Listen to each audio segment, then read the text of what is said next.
The NFL season is officially halfway over, and some rookies are on their way to becoming household names. Some of these rookies have made big impacts in their short time as an NFL player and are already proving themselves as first-round picks. And in today's video, we will be grading picks 17 through 31.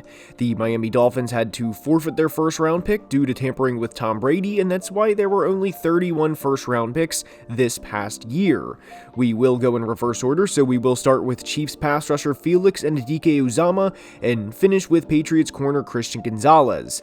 The video for picks 1 through 16 will be at the end for those interested, and with 15 picks to dive into, let's begin.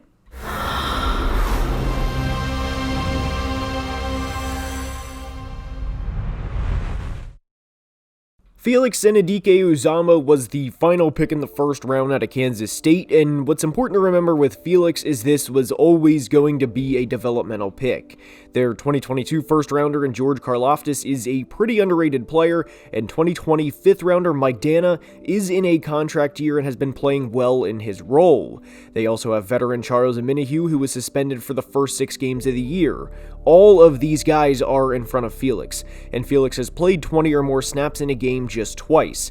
But what is important to remember specifically with FAU is he is only 21 years old. This wasn't a 25-year-old prospect that needed to contribute immediately, and I think the Chiefs have a 4 or 5 year plan with Felix due to this.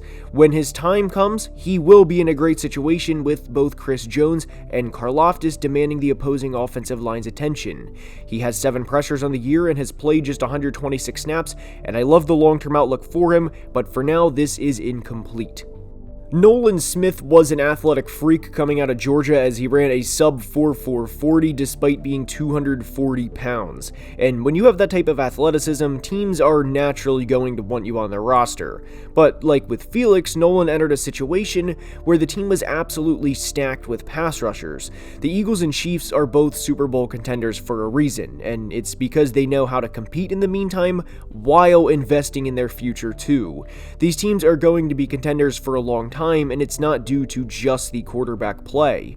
Hassan Reddick, Jalen Carter, Jordan Davis, and eventually Nolan Smith is hell for opposing offensive lines. But Nolan has only played 56 snaps so far and has recorded 2 pressures in 32 pass rushing snaps. He is only 22 years old, and if there's anything I've learned over the past few years, it is to trust Howie Roseman. Half a year in though, this grade is incomplete. Bryan Bresee, the defensive lineman from Clemson, is up, and with the hype around Will Anderson and Jalen Carter, you may be surprised to know that Bresee is currently 5th amongst all rookies in pressures with 17. Bresee has not started a game for the Saints, but they've done a very good job of rotating him every game, and the least amount of snaps he's played so far is 26, which was back in the season opener. In terms of how the Saints are bringing him along, I think this is textbook. I love what they're doing with Bryan, and I think Bryan will be a solid player for them for a long time. What is important to know with Bresee is he probably will never be a double-digit sack player, as that's very hard from his position, but like we've seen from him so far, he can and will push the pocket. And I think he will only get better as time goes on as he gets more and more accustomed to the NFL trenches and the NFL playing strength. For now, a B- grade. There were back-to-back Clemson picks as Myles Murphy went to Cincinnati at pick 28, and when you review draft classes, I think what's important to remember is the vision that went into these picks. The Bengals have 2 good pass rushers in Trey Hendrickson and Sam Hubbard, but the vision with this pick was having both of those guys, plus Myles Murphy on the field, in the AFC divisional round of the playoffs or the AFC championship game, and having Myles on 3rd and long, along with the 2 aforementioned pass rushers, chase down Lamar Jackson or Patrick Mahomes. Like with Nolan and Felix, he hasn't seen the field a lot because these teams have pass rush on pass rush on pass rush, and like with Felix, he is just 21 years old. All of these teams made a play for the long run when they were on the clock, and it was to have a great pass rusher for the next 4 or 5 years and to get after the quarterbacks in their division. And as we know, you can never have enough pass rush. The picks may not look great now, but they were long-term investments for the franchise. And like with Nolan and Felix, Myles' grade is incomplete. Tackle Anton Harrison from Oklahoma is up, and Anton has been pretty solid for the Jags. Like every player in the NFL, not just rookies, yes, he's made mistakes, but the good far outweighs the bad. He is credited with allowing 5 sacks on the year, which is tied for 5th most in the NFL, and that initially sounds bad. But he has only allowed 13 pressures on 319 pass blocking snaps, which is phenomenal. And for reference, Harrison is 5th in sacks allowed and tied for 95th in pressures allowed. He is tied with Vikings left tackle Christian Darrisaw in pressures allowed with 13, despite logging 15 more pass blocking snaps. So with Harrison on the right side for the Jags, he's great most of the time or he's getting beat, which again doesn't happen often. Yes, he gets beat by NFL defensive linemen from time to time, but breaking news, even Trent Williams and Lane Johnson get beat. This is a pick I like a lot for the Jags, and half a year in, we give it an A-. Mazy Smith, the big fella from Michigan, is up, and there's a theme amongst teams that are competing year in and year out, and it's that they prioritize pass rush and winning in the trenches. And if their offense is not playing well, their defense is dominant enough to keep you from running the score up on them and putting the game out of reach. And like with some of the picks we've discussed, it's going to take Mazy a little bit of time to develop. It's natural with his position.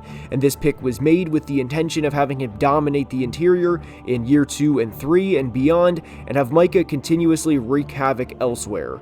Mazy has 5 tackles on the year, but has played just 127 defensive snaps. And honestly, I think he's been solid with what he's been asked to do.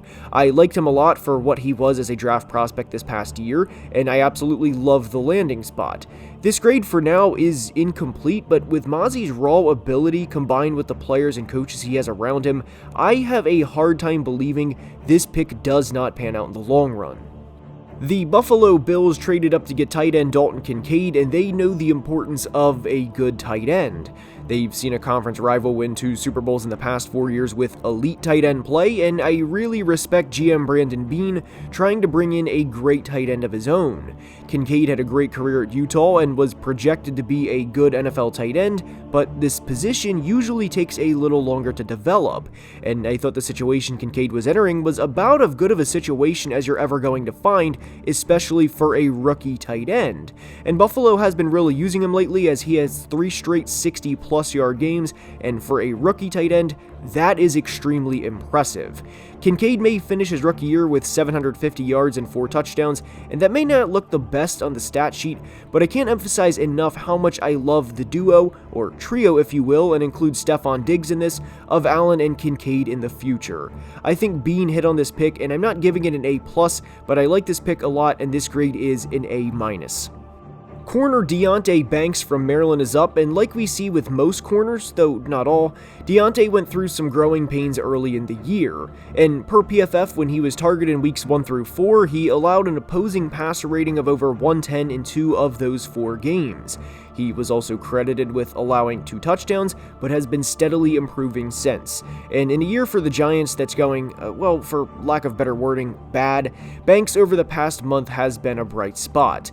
Like you'll see with all corners, yes, there are plays he gives up, but I think the highlight of Deontay's season so far was in a 2-week span when they played the Bills and Dolphins, meaning he would have to match up against Stephon Diggs, Tyreek Hill, and Jalen Waddle, and against these 3 receivers, cumulatively Banks was targeted 7 times and allowed 2 receptions. And in the Buffalo game specifically, Banks was targeted 3 times and allowed 0 receptions.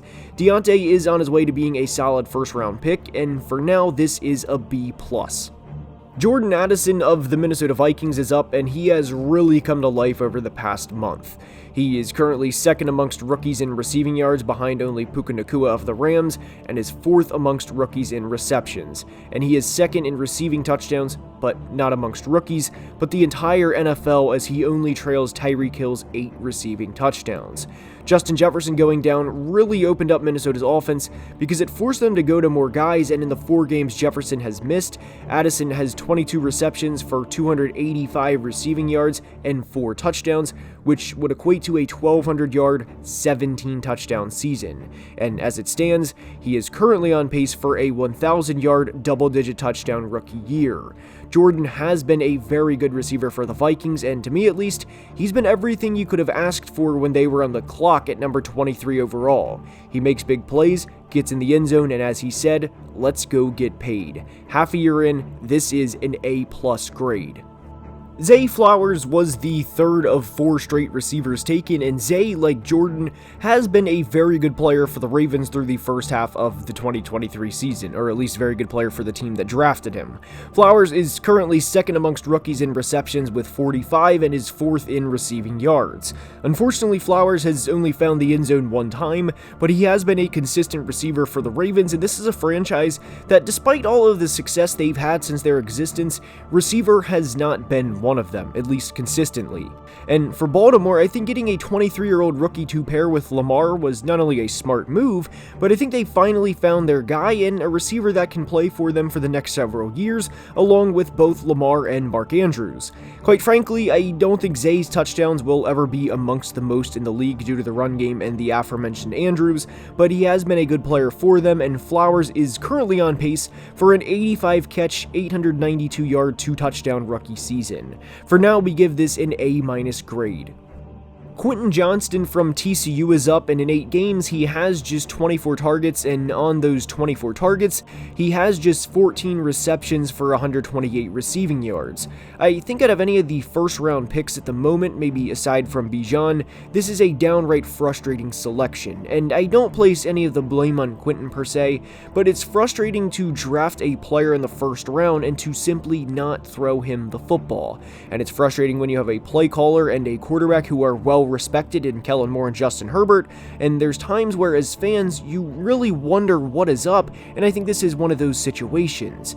Because when Mike Williams went down for the year with a torn ACL, my immediate thoughts were, we hope he is okay in the long run of course, but this should really open up for QJ and he should have some 100-yard receiving games down the stretch.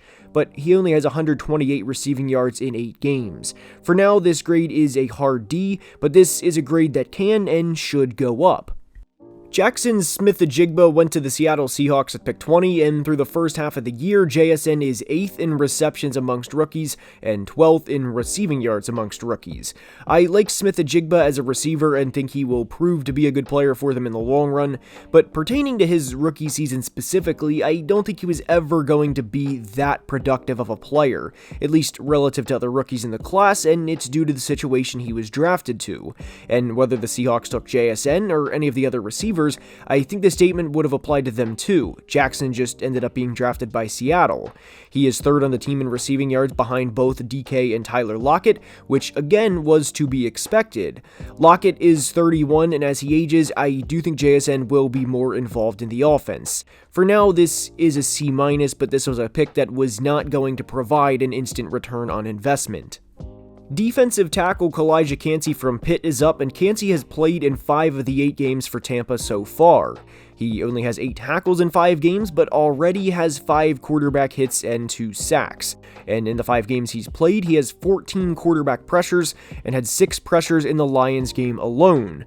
Tampa has been smart about playing Chaney as he's logged 191 total snaps, with 128 of those coming in pass rushing situations.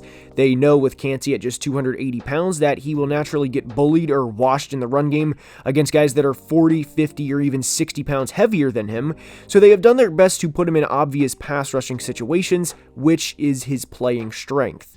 I think Chaney has flashed at times on tape, and I think those flashes, like they did during his time at Pitt, will occur more and more often. For now, a C+ grade. Linebacker Jack Campbell is up, and Dan Sun has 34 combined tackles along with 2 tackles for a loss and a sack in the first 8 games. Despite the criticism the Lions received at the time, I like this pick because I think Jack will be a starter for this team for a long time. Also, Jack is not Dan's son. But Campbell hasn't played great for the Lions so far, and there's been times out there where he's looked flat out lost, and the Ravens game in particular was bad for, well, everyone, and linebacker has a steep learning curve due to how fast opposing NFL offenses are. Campbell was a great linebacker during his time at Iowa, and I think this will pan out in the long run, but I have been underwhelmed with his play so far. A D+ grade.